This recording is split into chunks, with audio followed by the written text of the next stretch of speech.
Hi, welcome to our Innovate BC webinar series. Today we have Dennis Thomas and Curtis Thomas with us. Dennis Thomas is a member and elected councillor of his community, also known as People of the Inlet and Deep Cove, North Vancouver. Dennis began working in his community in 2007. Since then, Dennis pursued business with his nation and managed several band-owned businesses, including Takaya Tours, an internationally recognized Indigenous tourism business. This is where he connected with his cultural roots and is now a cultural ambassador in his community. He strives to embed his nation's culture in all areas so that the ancestral knowledge is awake and alive. He also led new business ventures, including implementing the largest solar array project to date in the North Shore, which inspires him to practice and implement green energy. Most recently, as a consultant, he was TWN Cultural Liaison for MST Development Corporation, where he ensures his nation's history and culture are at the forefront and rooted in the building structure, architectural design, and the overall public realm. He is currently enrolled in the Simon Fraser University in the MBA program, specializing in Indigenous Business Leadership.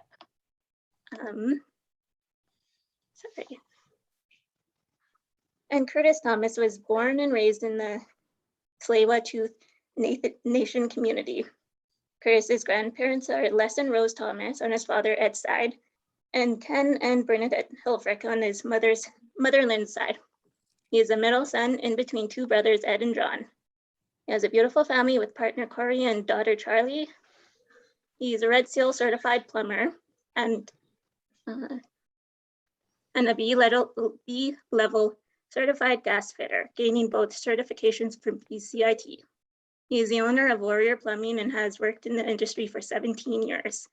Curtis is passionate about creating and giving career opportunities within his company to local Indigenous people. Curtis is extremely honored to be re-elected in his second term of council for the nation and is excited to work with fellow distinguished chief and council members. He looks forward to being a positive voice in the community and help understand that we are stronger when we stand together. Curtis currently sits on the Community Climate Action Committee, the Land Tenure Working Group, the TWN Housing Committee, the MST Steering Committee, and holds the Public Work portfolio. And I will pass it off to you two. Osiam, Heitzapka, Siam, Heitzapka, Whonoak, Quanasqui, Talitan at Tsleil-Waututh, Tamoth, Ait, Quanasquelo, and Squanzi, Quitsnala. Good day and Heichka, and welcome everyone. My ancestral name is Whonoak. My English name is Dennis, and I come from the Tsleil-Waututh Nation, and that's a real great honor today, and really warms my heart to have this moment to share together about what my cousin and I are going to speak to. Even though it's through Zoom, you know, I'm giving you big air hugs and heichkas. You know, one day we'll all be able to meet once again. Again, I'm an elected council member. I sit and hold the senior executive role within our economic development. I help lead new business ventures while also overseeing a few other band-owned businesses, and also a co-founder of a company Kurt and I just started. I'll leave it for right now, and I'll let Kurt to do his little quick intro, and then we'll go into sort of the topics of discussion for today's session. Thanks. Yeah, thank you, Dennis, and thank you for sharing some words in our traditional language there. That's important. And you know, Dennis and I, we grew up like brothers, and so our grandfathers were actually brothers, and so we are family, and we're born in the same birth year. So although Dennis and I took kind of two different paths in life, Dennis kind of the business and white collar side of business. I came up on the blue collar side, started off as an apprentice in a construction industry, and that was you know, about 18 years ago, and I've kind of worked my way up just through hands-on in the field, starting my own business 11 years ago, and Dennis and I were fortunate to have and share some of the same mentors along our careers, and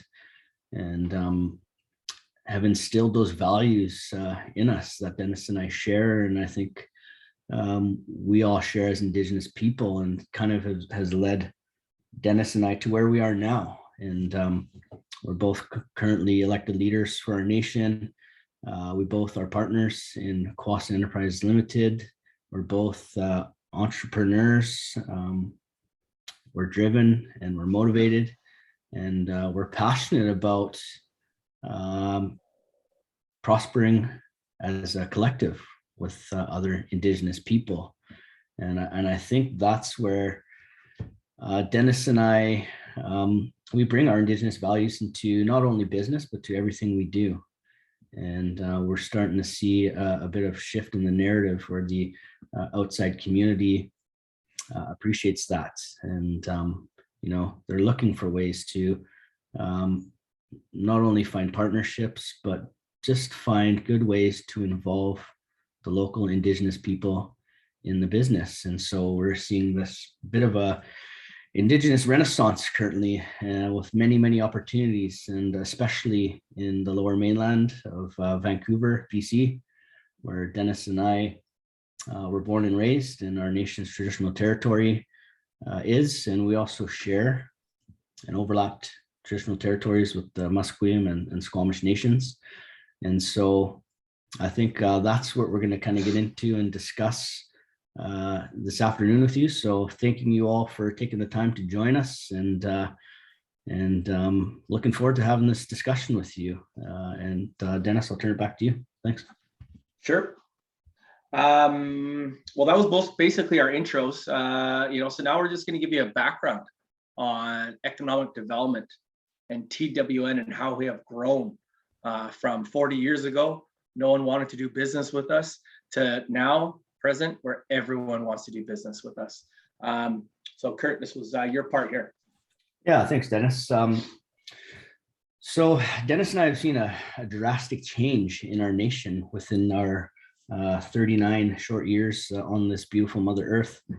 And it all started for our nation, the Tsleil-Waututh Nation, about 30 to 40 years ago. Our uncle, Leonard George, was a very strong visionary for our people. And his legacy lives on and will continue to live on for many generations. So, at that time, 40 years ago, our nation's population was quite small. We had one street through our reserve, and we called it managing poverty. That's what our chief and council of the day was doing. And so he had this idea to try to create some economic prosperity for our people, that he would, or the people, our nation would lease out a portion of our land that we weren't currently using, and we would lease it long-term for market housing. And at that time, it was a pretty innovative idea, pretty progressive. And at that time, racism was quite prevalent, and our people were struggling, to be honest. And so he was resilient. He fought for it because he was fighting for our people. And so he had to continue to go out and find potential partners, investors, and financial institutions. And like Dennis alluded to earlier, he was getting a lot of no's and a lot of doors closed in his face. And actually, one person in particular said, "Nobody will ever buy your Indian land." But he didn't let that stop him. And he knew that the big impact that his vision could have for our people. So he fought through all that. He found the right partners, and we got into business as a nation. We designated that land, and we've been building ever since. And, I think we're over 1,000 units, and still got about another 8 years of building in that same piece of land in which my late uncle, mine and Dennis's late uncle Leonard, had that vision for 40 years ago. And so it's turned into this Ravenwoods community.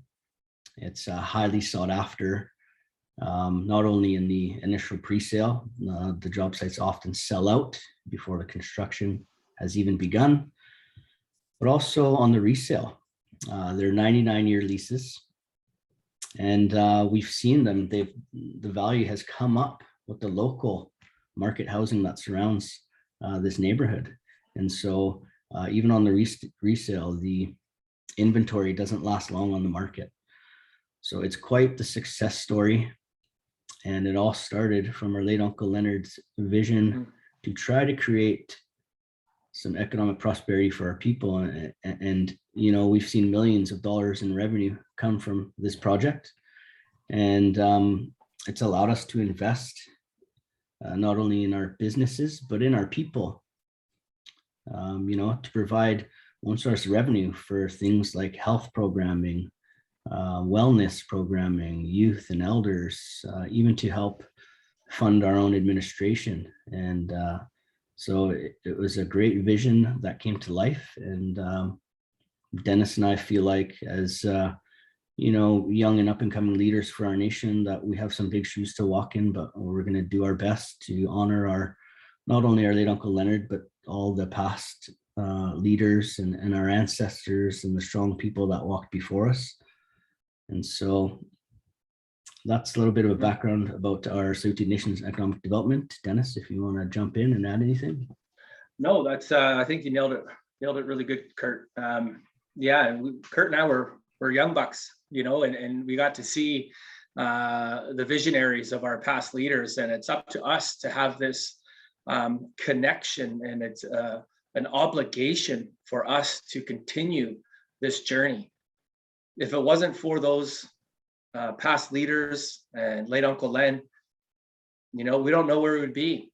And we feel this moral obligation to pass that baton to us so that we can pass it down to the younger generations so that this vision can continue. And it has, as Kurt alluded to earlier, it took probably 4 years for us to finally find a development partner on reserve.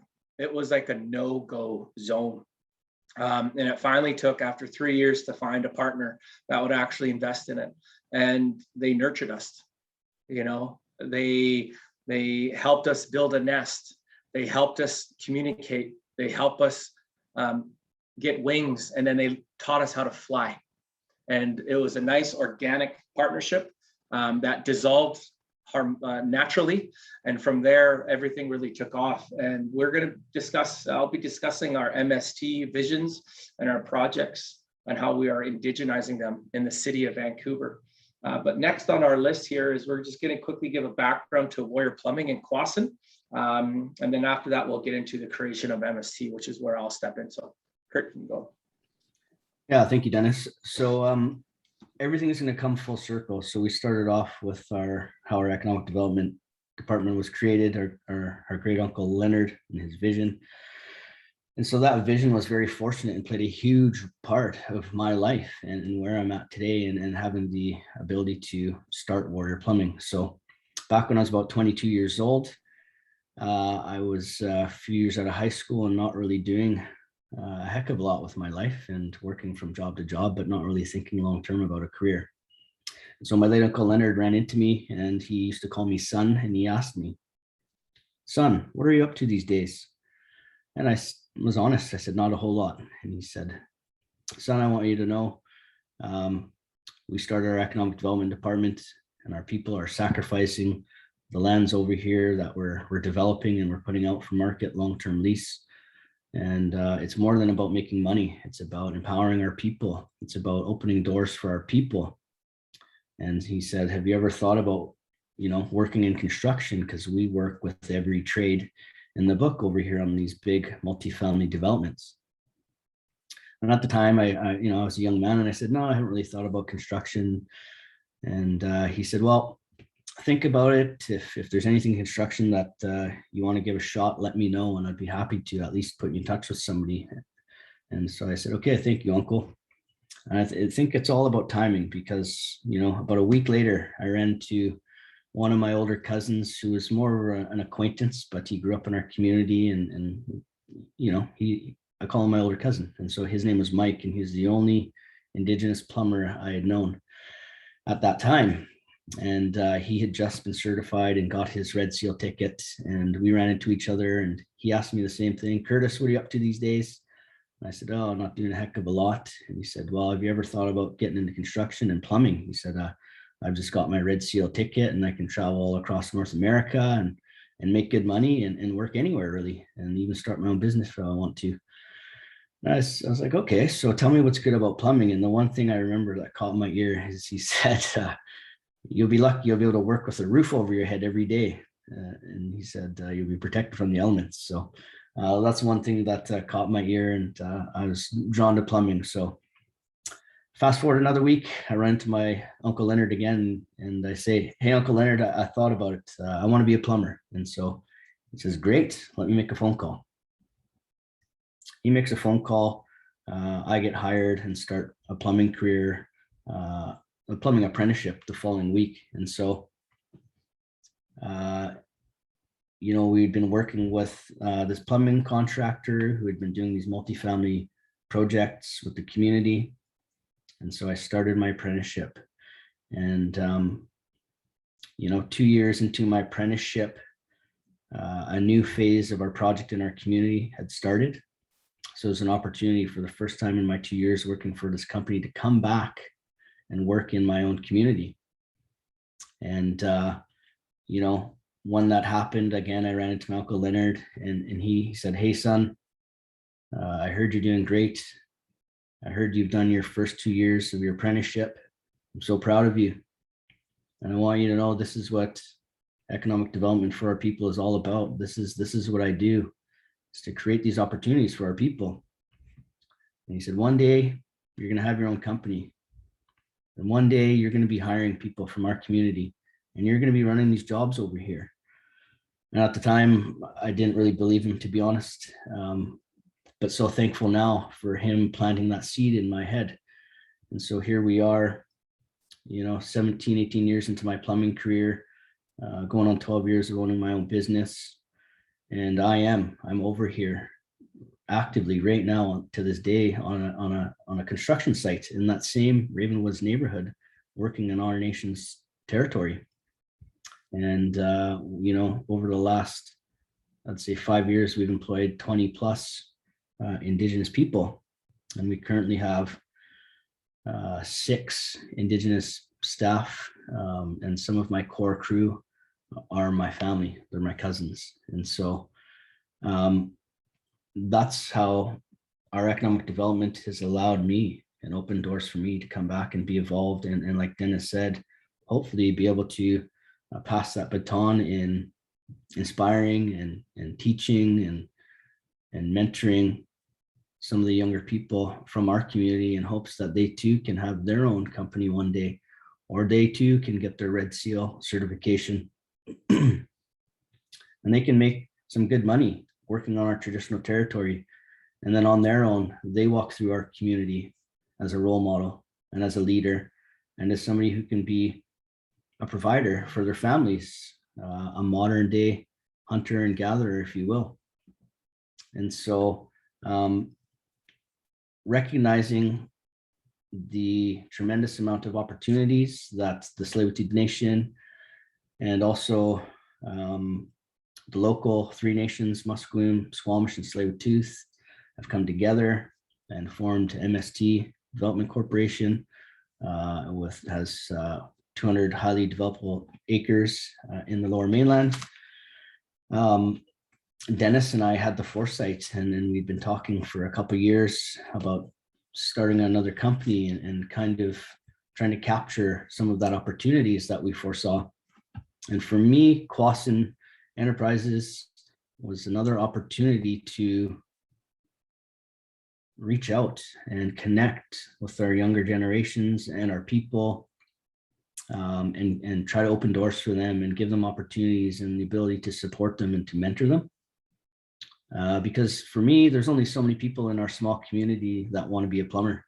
And I realized that, and we're still actively trying to recruit people to be plumbers, but with Quasin Enterprise, it was bigger, a bigger opportunity to extend our branches and connect with more people. So Dennis and I have been working hard over the last couple of years to create Quasin, and maybe at this time I can pass it back over to Dennis and he can kind of talk about Quasin. Same, brother. Thanks. Yeah, the whole vision behind Quasin, which means star in our Hunk-Aminum dialect, one of the number of Coast Salish languages here on the West Coast. The philosophy and the analogy we use is we're always paddling in a canoe, one heart, one mind, not Samat. And we know in our Indigenous timeline of colonization, everything has been stripped. We've been left out of the economic equation for far too long. And now we're here just trying to climb our way out of it. And one things that we saw when we were doing some of our Ravenwood's development is that it's these non-Indigenous developers. They're all fluffy up here. They say that they'll honor our traditions and our values and our goals. And then they hire our people, but they're the bottom workers. No chance for them to grow up. There's the disconnect. When there's a death in our family, there's ceremony that us as Indigenous peoples need to follow. That's not welcomed in those industries. They don't understand cultural leave, ceremony, death, funerals. They don't understand that, or how insensitive they could be in their tone of voice or speaking to our people. They don't understand the intergenerational trauma that we have endured for far too long. So Kurt and I were like, we have all of this land that we're going to be developing. What better way can we fulfill that vision of our late uncles than create our own company and align with strategic partners that are either Indigenous or that they aligned with our values first and foremost, and we're the decision makers, not them. And we're like, our personal network is huge. We grew up in an area where all of our friends have their own businesses, thriving businesses, other Indigenous businesses that we've met through playing our soccer tournaments for 20 plus years in this territory. So our network is there, and we decided to do this because I think when we also have the third highest Indigenous urban population in Canada, Vancouver. It's the third highest in Canada. So we have this great pool of Indigenous workers that we could use and train and put them in the right path, and yet they'll work for an Indigenous company. We want to build our Indigenous economy. When I say that I try to reflect that in a way that anything that our company wants to hire or use, they must be Indigenous. We're helping. It's like a pulsating, it's like a pulse. It's a heartbeat. And we want to basically reach out as far as we can to align with Indigenous partners. So that's basically the overall high arching values of Quasin. And it's going to tie into all of our MST stuff. So I'm going to go on to the creation and the inception of MST DC, which is an acronym. It almost should be a tax, hey? MST? No, just kidding. We'll just tax everyone now. It's called Musqueam Squamish Tsleil-Waututh Nation Development Corporation. So it all started from the 2010 Winter Olympics here in our traditional territory with the 4 host First Nations, Musqueam, Squamish, Tsleil-Waututh, and Lil'wat, which is up in Whistler territory.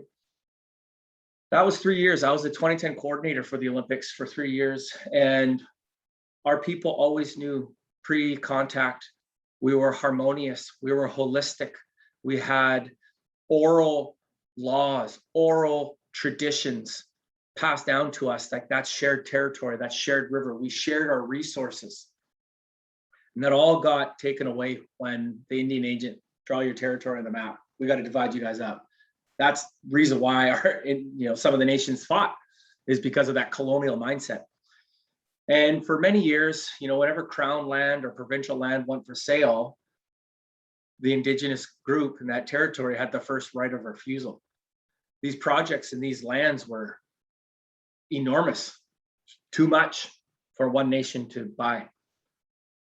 So late Uncle Len again, he had this vision. He's like, now we have this global platform of welcoming the world to Vancouver for the 2010 Olympics, and seeing the success and the joy and the happiness and the energy that was created when the 4 nations came together. That was the trajectory of what is now known as MST DC. Right after that, the 3 local nations in Vancouver, Musqueam, Squamish, and Tsleil-Waututh, all our leadership sat down and formed a protocol agreement that took a couple years to make. Understanding territory boundaries, share territory, core territory, set out the parameters so that they can go ahead and start acquiring all of the Crown and provincial lands. To date, we have over 6 properties in prime real estate areas: Vancouver, Jericho, Burnaby, Surrey, and more on the table. It's over 222 acres. The value of just acquiring the land is over $2 billion. And this is not even developed yet.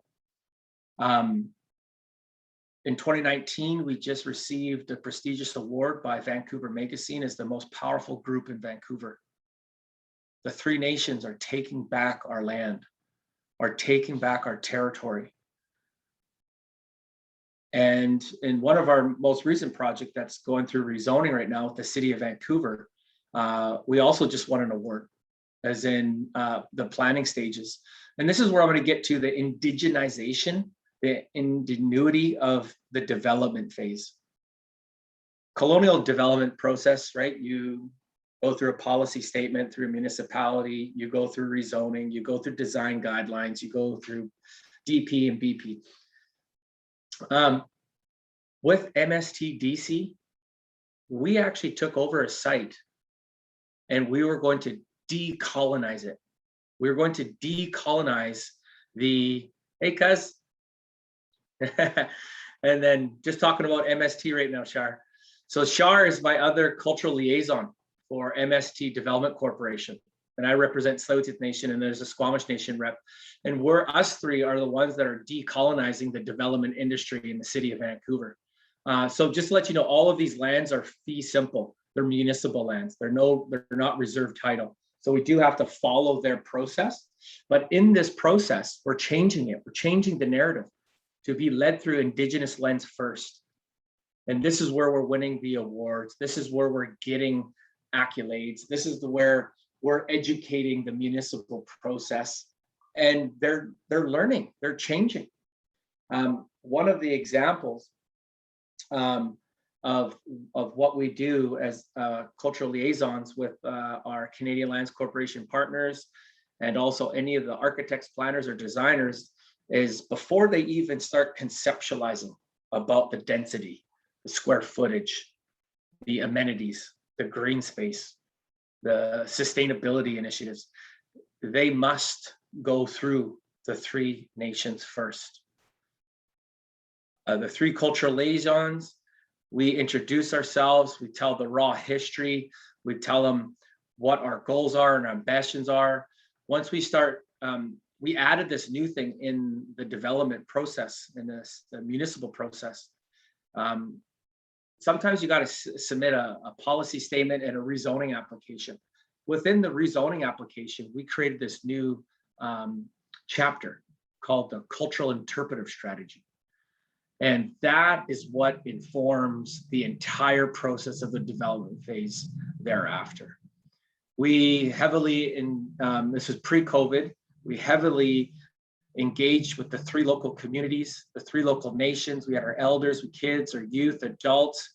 We had graphic illustrators listen and digitally, or like graphically, record our oral history, our legends, our goals, our ambitions, what we'd like to see at this development. We want to bring back our old longhouses, cedar shack planks. We want a community area with mixed with a daycare, mixed with an elder center. Because when you associate and you put elders around kids, they glow, they smile. We call it the transfer of knowledge time. When we look back historically in our big houses and our longhouses, whenever it was wintertime, that's where the fire was in the middle. And that's where all the storytelling came. That's where the history, that's where the wealth came from. And that's why our history's lasted for so many years. So we want to emulate that in a modern context. With the MST values, but also to be inclusive of different ethnicities in Vancouver. Showcase our arts, our culture, creating co-op areas where artists can come down and carve and make art right in front of people. These are really close to our old village sites as well. It's the first of its kind, this MST DC. One of our properties had a modern historical building there. That was connected to the RCMP. That's called a Class A heritage site. Any non-Indigenous developer would not have been able to remove it. Not. When we bought it, that was the first thing on the negotiation table. And the city listened to us. They are removing it for us. That's the power that we have within the city of Vancouver, because it had that historical oppression energy to it, right? RCMP, residential schools, you know, social injustice all the time. So we were able to relocate it at the expense of the city. That was a first when we knew things were changing in sort of our sort of pathway. And then also the cultural interpretive strategy, winning awards. It's really about just educating the municipalities of our core histories and our rights and titles within these areas. The Vancouver is known as the city of reconciliation, you know, and they're actively doing these, taking, you know, steps forward in the right direction. And with our team, MST, we've been able to acquire these properties for the future benefit of our nation. We're not a typical developer. We don't buy it, build it, and sell it and maximize profits. We're buying it, build it, and keeping it forever for long-term investments. And that's what our Indigenous mind is. We are long-term investments. So that was a little background of the MST DC. One of the other things I really wanted to speak about is, why has this been successful? And in my master's program that specializes in Indigenous business leadership across Canada and North America, in fact, the world, the Indigenous worldviews, is the difference between standard building approach or nation building approach. These are two different concepts. And the Harvard University and Arizona State Native Nations Institution did an intense data collection on why did some Indigenous nations succeed and why are some still a little bit behind, or they're just getting there. And it breaks it down to actually having the Indigenous nation not having their economic development agenda being developed by an outside member, you know, versus nation building approach, having our nation assert their own rights, their own laws, their own decision making within their own territory. The next one below that is making sure that there's institutions and policies and laws in place that back up that decision effectively. You don't want that law to hinder or delay that decision, because that sometimes can cost you millions when you're developing in a project. The other thing that makes it successful is making sure that your culture matches the political views and ambitions of the nation. So making sure that your projects that you're developing has your culture embedded within it. The culture is what starts that foundation. You start with the ground, the land, the Tummuth, you know, that sacred land, and you try and figure out how we can build or create what we want that really supports and honors that energy. Having the legends being brought back out, the songs, the traditions, but have that being embedded in those decision-making processes and also within those businesses. Because far too long in the standard approach, culture was known, it was seen as an obstacle. Culture was an obstacle. Now it's not. It needs to be matched, because that's what brings up the community, especially our younger generation. Seeing something that has our art and our culture and our history in there, that makes them proud. That makes them feel proud to be Indigenous. That makes them proud to say like, hey, oh, my cousin did that. Oh, that's great. You know, our nation did. That's awesome. Because if we leave that out of there, our younger ones are going to say that's just a standard building. That's just a standard business. There's no culture involved with it, so they're not going to connect.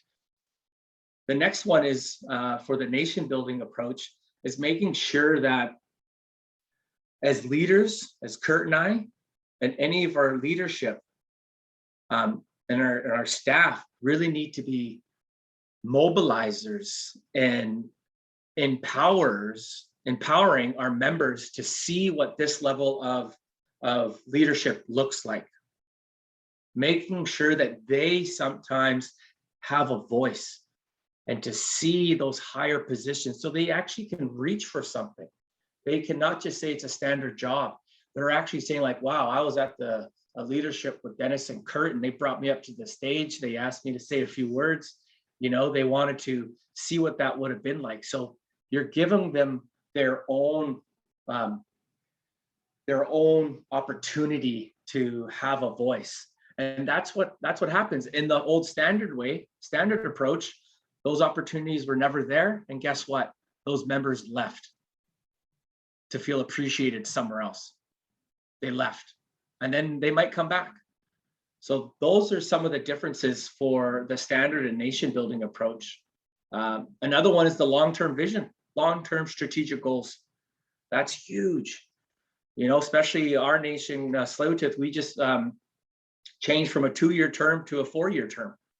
That's a big difference because there's not too much you can get done in 2 years, right?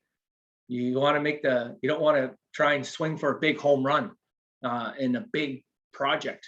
You know, those take years to establish, and for leaders to get reelected again, right?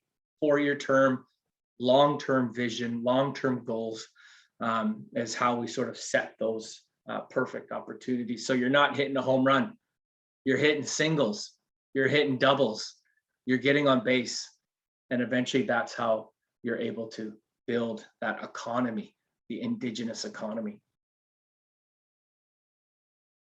I think that's it. Kurt, I'm not sure if you want to fill in or maybe it's Q&A time. Yeah, thanks, Dennis. I think maybe I'll just have a few closing comments. And so now in this current time, you know, we're seeing, like we talked about, this Indigenous Renaissance, where there's a lot of activity and Indigenous businesses are flourishing. And as Indigenous people, we do business differently than your traditional colonial capitalist ways of thinking, where it's in construction, at least, which I can relate to, is build it quick, sell it as high as you can, and move on to the next one. But as Indigenous people, and especially as you know, a nation or several nations like MST, when we unfortunately have to buy our own land back, we have an opportunity to set a new precedence in how we do business and what that looks like. And we have far more skin in the game, because I know at the Tsleil-Waututh Nation, we view every member as a stakeholder, and we always think about our next 7 generations. So whatever we do as leadership is going to affect a lot of people's lives. And so it's not all about money for us. It's more than that. And I think that's what we do as Indigenous people, is we bring our cultural values into the business sector. And it's a much more pleasant way of doing business when we think in construction. You know, if we're going to develop this land long term that our people have sacrificed, then we better build it right. And we better think about the Mother Earth, and we better think about sustainability, and we better think about building 100-year buildings.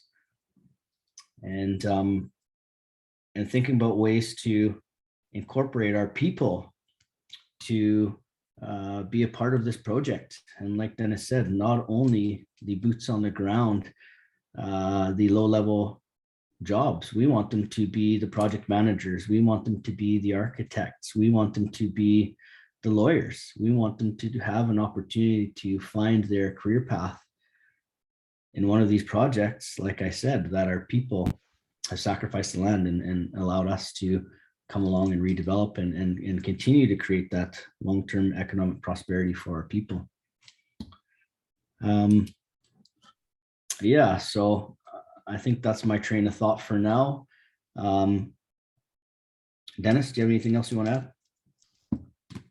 No, I think we're open for Q&A at this time, and looking forward to hearing any comments.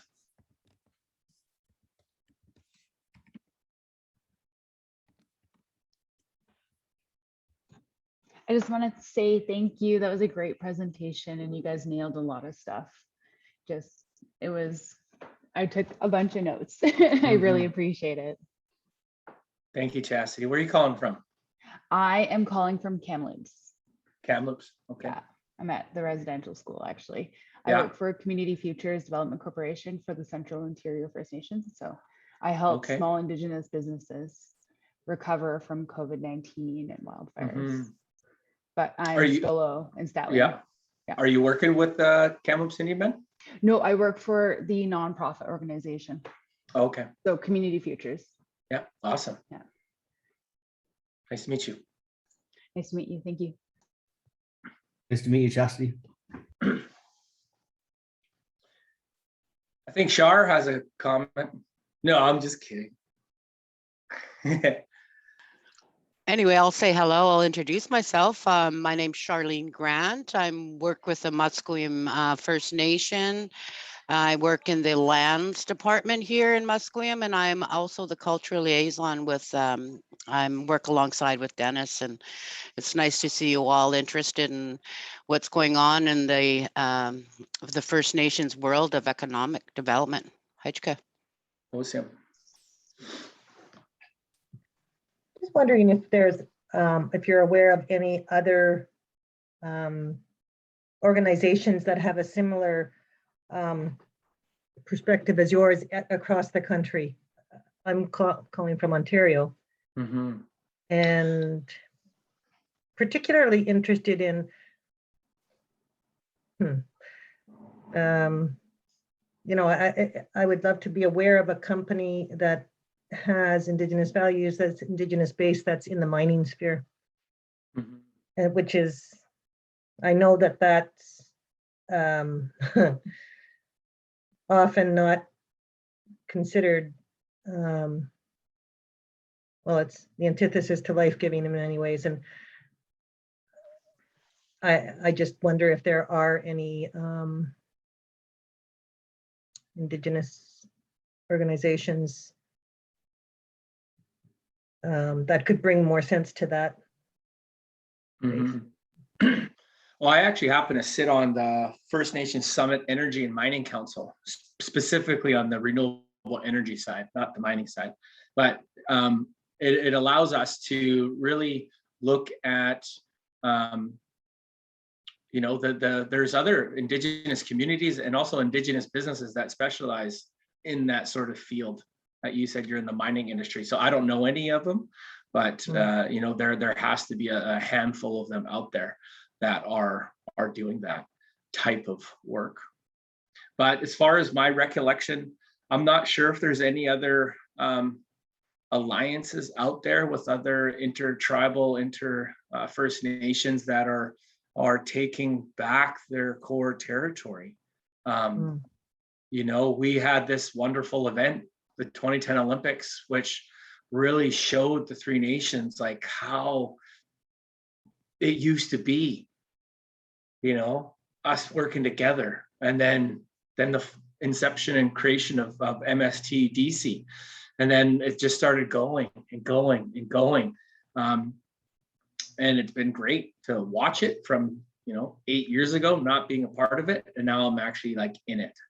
And doing all the presentations and the speaking engagements, speaking to urban design panels, which are required by the municipality, right, to make sure that their urbanism is in there, right, mixed with your amenities, green space, you know, the public realm and the different flow and the interconnectedness of it.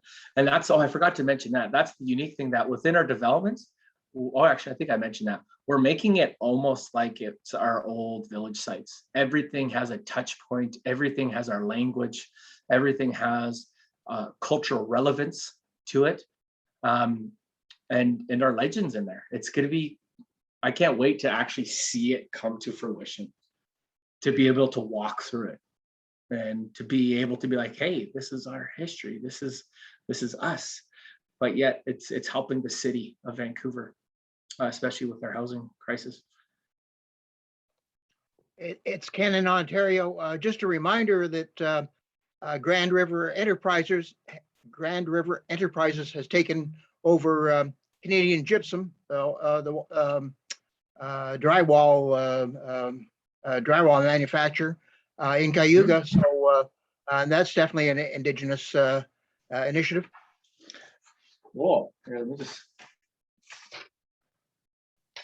Yeah, Grand River Enterprises, Canadian Gypsum. Grand River Enterprises. Yeah, it's Canadian Gypsum Limited. Yeah, that was owned by originally, well, it was a Canadian, and then it was owned by Americans. I forgot the name. The name escapes me, but now it's back, and that's an Indigenous enterprise. I believe solely owned. Grand River Enterprises, Canadian Gypsum. I guess you gypsum. Yeah, gypsum wallboard. I assume they make the cement as well. I don't know whether you ship it all the way to BC or not, but that's all about building our economy though, right? So we'll see, as long as it's not coming from like overseas, international, right? We got to keep the relocalization within our own country. The gypsum is coming from Cayuga in the ground. Perfect. Thank you for that, Ken. Not a problem. I have a question, or not quite, yeah, question. Michael D. Fox. Yeah. There we go. Hi, Michael.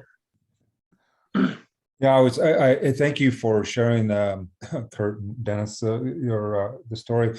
I was wondering, what was the factors that you said you waited 4 years to find a developer? Like, what was the main factor or that triggered why the 4 years, and then what was the turning point? Like, what made something you got developer to come along? Yeah, so it definitely wasn't by choice, Michael. It was about finding the right partner who wanted to sit in our canoe, if you will, and be a part of the journey. And 40 years ago, times were different. And to be frank, people didn't want to partner with an Indigenous community. And that was our reality. Yeah. So it took our late uncle learned 4 years to find that right person. And I think that's what Dennis was meaning. Yeah. When he said that. Yeah. It also relates to a 99-year lease that has never been done before on reserve land.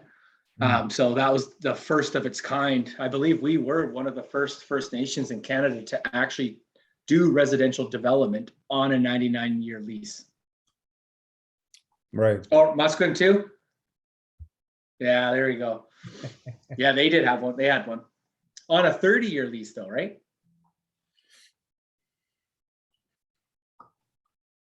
I shouldn't be speaking on behalf of Musqueam. I'm just a guest, but we have 2 99-year leases. One's Parcel A residential, 2073, which has, let me see, I'm sorry, I don't recall offhand how many. We have 75 residential units in Parcel A, which are not prepaid leases. They purchased the lease that is up in 2064.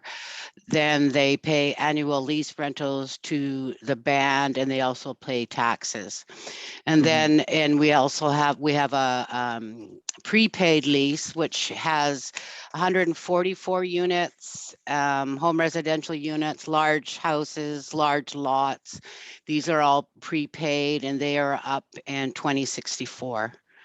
One home just recently purchased within our Parcel B development, which is prepaid leases, sold for $1.8 million. And we are in the richest part of the city. We are in the Point Grey area in Vancouver. So being that said, that is not expensive in our area. The homes sell for just down the road from us, $4 million. So those coming in that can afford the 1.8 is actually very cheap for this area and those that have money, and they sell very fast. Yeah. So that's just a little pointer. Thank you. Thanks. I So that's sorry, go ahead. I wanted to ask Kurt something. You mentioned that you were on a recruiting campaign for plumbers, and in Ontario, the trades are they're all retiring soon, right?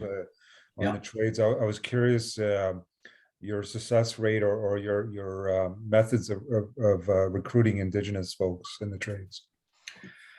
Well, Michael, I'm very glad you asked that question. I'm currently working with a consultant on a marketing project that is based on Indigenous recruitment. So we're actually putting together a package.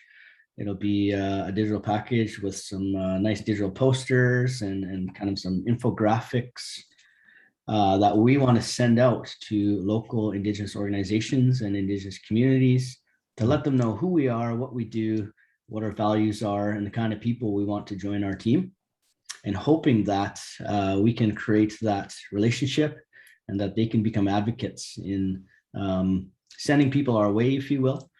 So our Tsleil-Waututh Nation, we have our own employment and training center.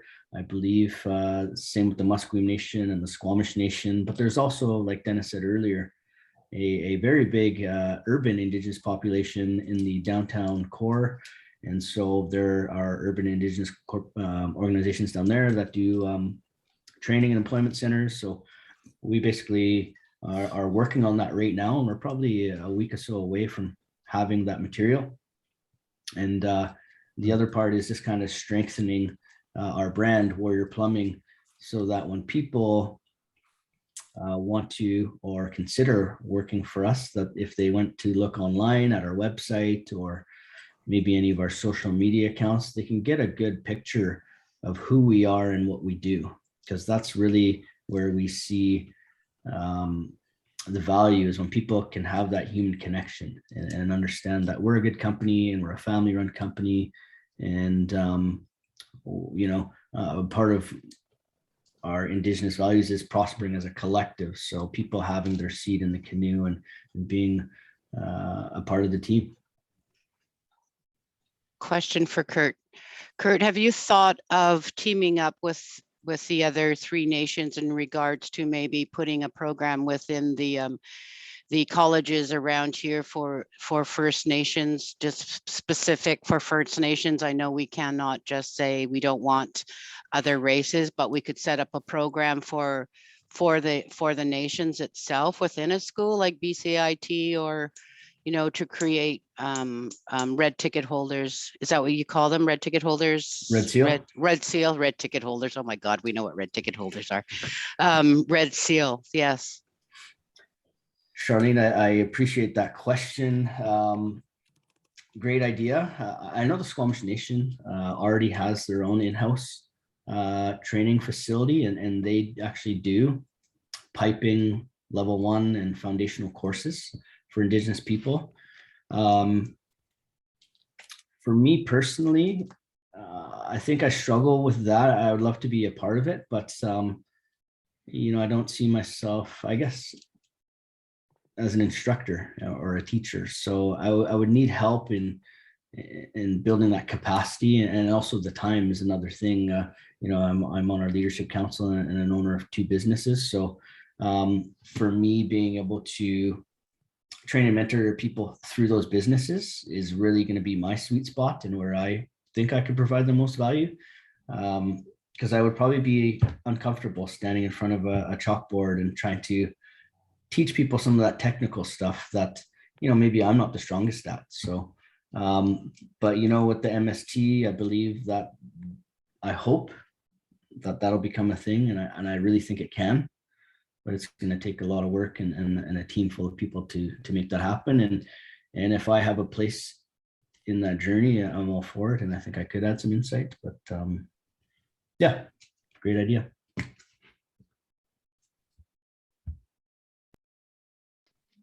Okay, are there any more questions or concerns or comments? No. Okay, I think that's it. Thank you, Dennis, and thank you, Curtis Thomas, for your time today. And thank you everybody else for participating in our Innovate BC series. Our Innovate BC webinars are every Wednesday at 3 p.m. I think that's it, and I hope you all have a great Wednesday. Awesome, everyone. Very nice to meet Thank you. everyone. Thank you. Hayawith. Thank you. Yeah. Yeah, with what you Hayawith. got. Elsie, before you sign out, can you, I see that this is recorded. Yes.